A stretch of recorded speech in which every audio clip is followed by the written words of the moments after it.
ton cheminement que tu as fait, il est excellent. Marino Teki est arrivé à Bécomo il y a un mois de la Côte d'Ivoire pour rejoindre son frère. Il vient tout juste de se dénicher un emploi dans le web grâce au nouveau programme du Centre Immersion. En fait, en Côte d'Ivoire, c'est pas la même façon de faire les CV. On met la nationalité, on met la photo. Ici, c'est pratiquement pas les mêmes choses. Donc, le Centre Immersion nous a appris comment faire un CV aux normes canadiennes, comment faire une entrevue, comment se tenir à une entrevue, qu'est-ce qu'il faut dire à l'entrepreneur pour vendre ses talents à l'entrepreneur, pour qu'il nous embauche. Devant cet afflux d'immigrants, le Centre Immersion a décidé de faciliter leur insertion en créant un programme spécifique. Tour de ville, aide au logement et démarchage d'embauche sont au rendez-vous. Des personnes qui arrivent, qui connaissent des gens, mais il y en a qui arrivent qui connaissent pas personne, qui sont venus pour l'emploi. Donc, on va les aider, on va leur proposer des activités en lien avec leurs intérêts pour justement arriver à développer des liens avec les gens ici dans la Manicouagan. Les PME de la Manicouagan embauchent de plus en plus à l'extérieur du pays pour combler leur pénurie de main-d'œuvre spécialisée.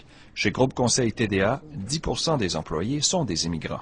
France, Colombie, Turquie et Maroc se mélangent ici. Tous parlent français, mais doivent s'adapter. Il y a beaucoup de nuances dans le langage, il y a beaucoup de nuances dans les mots, dans les tournures de phrases, il y a beaucoup de nuances. Donc, c'est ça qui fait qu'il faut que tu t'assures que c'est bien compris, mais après une certaine période, ça va bien.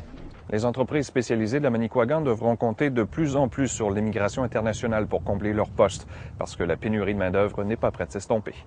André Normando, TVA Nouvelles, Bécomo.